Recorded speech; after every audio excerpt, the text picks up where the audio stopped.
Team of engineering student design, engineering student design a medium-sized catapult. Sa tingin nyo kayo yon? Siyempre which launches 8-pound steel spears that launch speed is BO 80 feet per second. The launch angle is 35 degrees above the horizontal.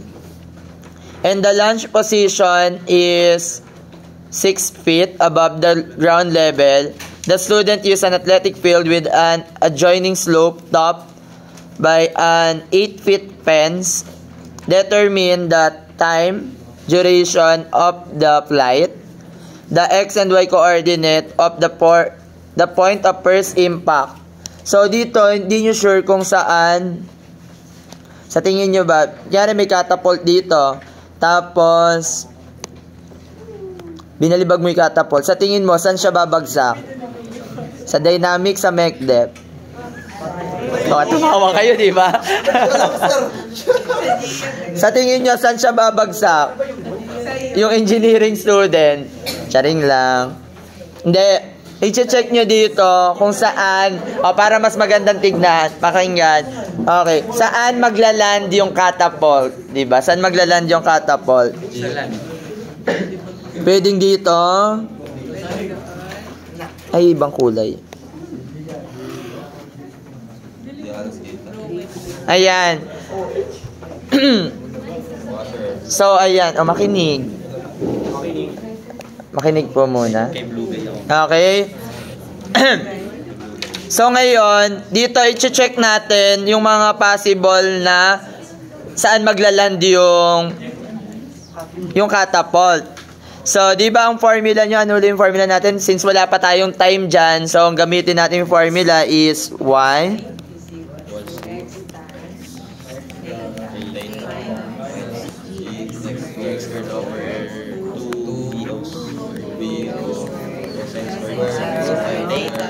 Okay, pasado na kayo. Joke. Okay. Ipapalitan natin yan. I-blurred yan natin. Ano yung tawag doon? Basta yan. Okay. So, first natin, i-check. So, for example, ito yung kinonsider natin. Yung Y, di ba ito yung final point niya? Consider natin yung yellow. So, ano yung Y natin gagamitin? 20. So, i-assume natin na dito maglaland sa lagpas ng fence. No? Or, parang hindi. Yung blue muna. Yung blue na lang. Mas madali yung blue. Para mas madali yung blue. Pwede din naman yung yellow. So, for example, dito siya nagland. So, ano yung X distance niya? 130 feet. Kapag ang nakuha nyo na Y, kasi di ba ito yung reference nyo ng Y, di ba yan? Simula dito, that's, ano yung height nito? 14 plus 8. Tama? So, kapag ang nakuha nyong height, if X is equal to 130, kapag ang nakuha nyong height is greater than 14 and less than 22, tama yung assumption. Tama? Kasi maglaland siya sa dito sa may fence. No? Pero kapag ang nakuha nyo na X ay greater than 22, tama ba? Pag nakuha nyo X, dito siya sa ibabaw ng fence. So babagsak siya dito sa dynamics. Hindi, babagsak siya dito sa may platform na yan. So gamitin nyo yung formula Y. Ano yung X natin gagamitin? 130.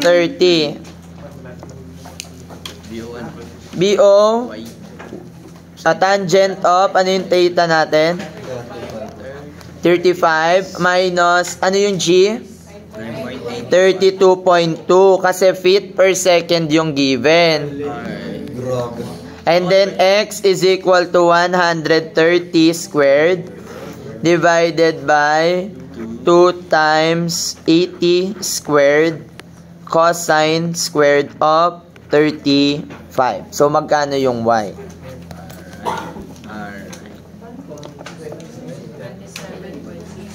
27.6687. So, sobra, no? Ibig sabihin, lalagpas siya sa fence. So, ngayon, isa-solve nyo na lang ngayon. So, yung yellow pala yung mag-govern. No? Tari, nag-govern. Govern. So, this is 14. Then, X.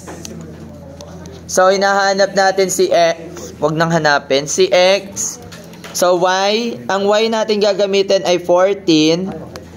X tangent of 35 minus 32.2 x squared divided naubusan ng tinta 2 multiplied by 80 squared cosine squared 35. So, anong value ng x natin dyan? Siyempre, isi-shift solve uli nila yan. Pero hindi nila nakikita na quadratic equation siya. Pero, kung mag-shift solve kayo, much better na maglagay kayo ng initial value. Alam nyo naman na lalagpas siya sa 130, diba? So, ibig sabihin, kung mag-shift solve kayo, ang initial value nyo na 130. Kasi alam nyo naman lalagpas na siya dito, diba? Tama, mali. O, diba? Processing. Pero kung tinype nyo to, Pwede dito yung type yung mode 5 down. X is equal to 164 feet. Therefore, ang coordinate niya ay X. This is 164.0011 and 14.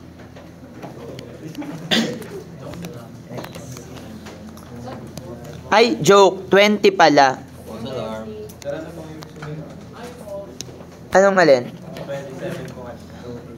Asa yung 27? Ito yon. Yung 27, simula dito, lagpas dun sa ibabaw ng fence. No? Kasi na-assume natin na ito yung x mo na 130, diba? So, ang na-solve mo na y, simula sa initial point hanggang dito. So, diba ito 22 lang to? Lumagpas. Ibig sabihin 27 yung naging height niya doon. Nandiyan yung masusundan. So ngayon 14 plus 8, 22 lang to, di ba? Yung yellow yung tama. Gets? Kasi no, bakit yung blue yung tinry natin na i-check? What if kasi ang ginawa nyo, ang chinek natin agad ganito. Kunyari, chinray nyo muna ito. Yan yung blue. Pwede kasing masolve nyo na dito din maglaland yung bola. Pero, hindi pala siya tatama dun. Una niya palang point of impact is yun dun sa fence. No? Tama siya. Dito maglaland yung 14 tsaka yung X niya. Tama dito. Pero, saan yung unang contact niya? Sa fence, no? Ayun, mamaya dun sa ibang set yun. Kasi ayan, no, may initial speed na palitan, bumagal siya ng konti. So, kung babagal siya ng konti, pwedeng dyan siya maglalan. Diba? Okay. Andrea, Bernadette. Ano? Hindi, yun yung nangyari. Kunwari, sige, try natin to. Sample lang. Nag-shift solve kayo, di ba? Hindi ba? O, di palitan nyo lang to. Try nyo nga to, gawin yung 75 to. Yung, gagamitin natin yung kabilang set. Ang initial speed niya 75. Pakibago, gawin yung 75 yan. So, ano yung makukuha? Ito pala, dito pala, sorry. Yan. Ano yung masasolve nyo dito na value? Yung 75 yan. Ay, 75 sa 130. Ito yung sa substitute nyo. Pakibago nga, pakilagay nga sa calculator. Papalitan nyo lang ito 75.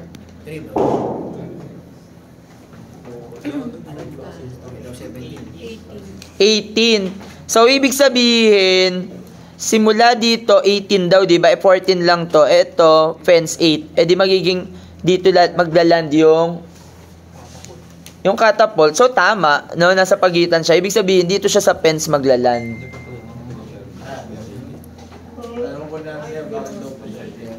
Yung alin,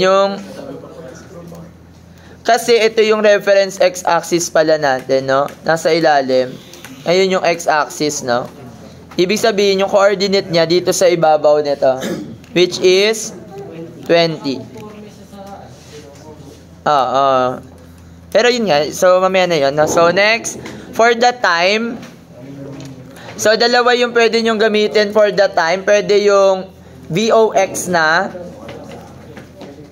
So for the time, VOX is equal to X over the time. So the time is equal to X over VOX. Ang X natin ay 164.0011 divided by VOX. 100, joke, 80 yung gamit natin. 80 cosine of 35. So magkano yung time?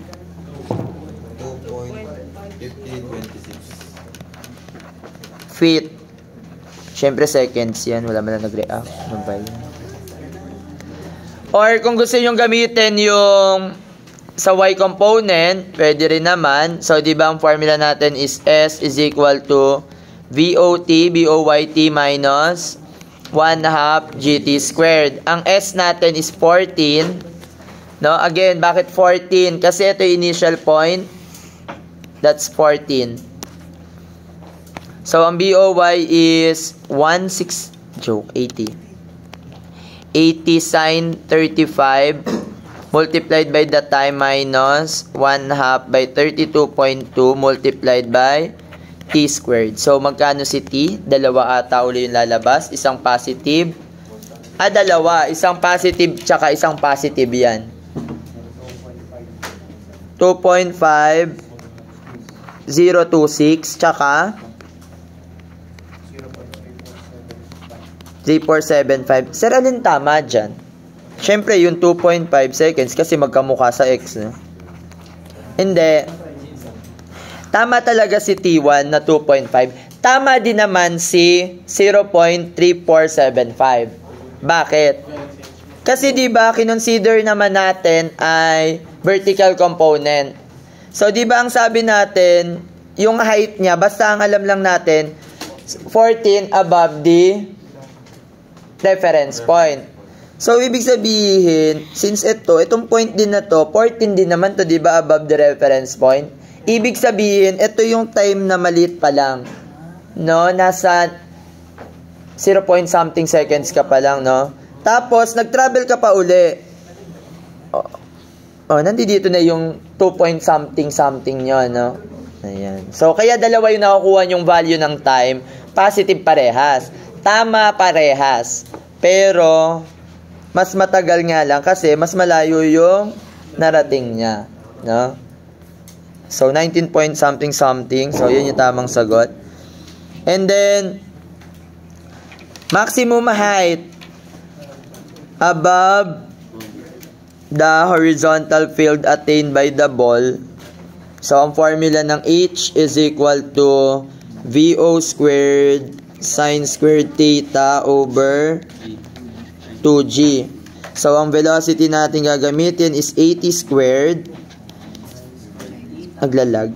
Sine squared 35 divided by 2 times 32.2. So, magkano yung H? 32 point something. 69.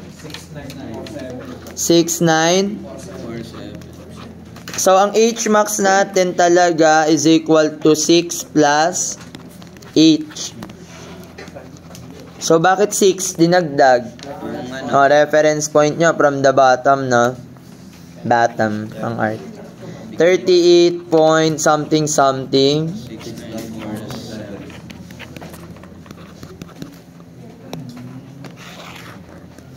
Next. May question pa bang isa? Dami naman tanong.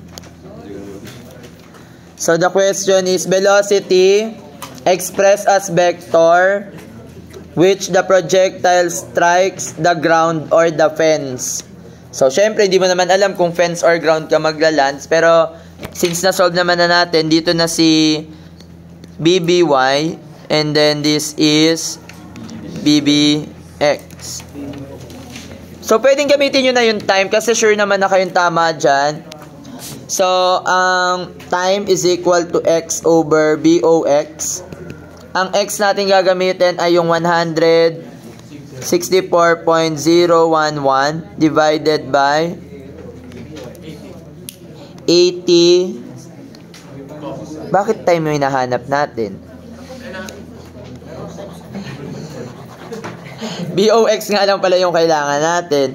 BOX is equal to BBX, which is equal to 80 cosine of 35. So, ang BBX is equal to 65 point something 32 feet per. And then for the BBY, so you have BBY equals to BOY minus GT. For BBY is equal to BO 80 sin 35 minus 32.2 multiplied by the time na 2.5 026. So BBY is equal to 21 point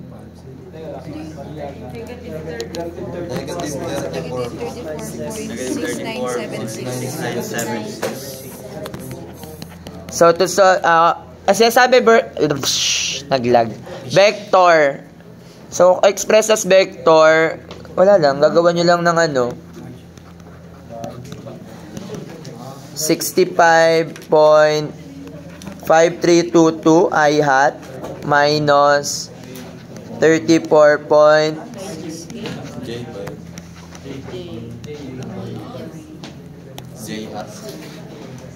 Wala lang, naka-vector lang. Inatehan lang. Ano daw po? 164. Paano daw po yun? Asan? Yung kanina po. Ito? 164 feet. Yung X. Shipsod. Paano po yun? Ito, bakit siya naging 164? Kasi ito yung assume na natin, dito siya maglaland. So, ano yung Y niya? Ang Y niya is 14. So, ang Y niya 14, X niya hindi mo alam. Yun yung nawawala. Tapos substitute mo na lang.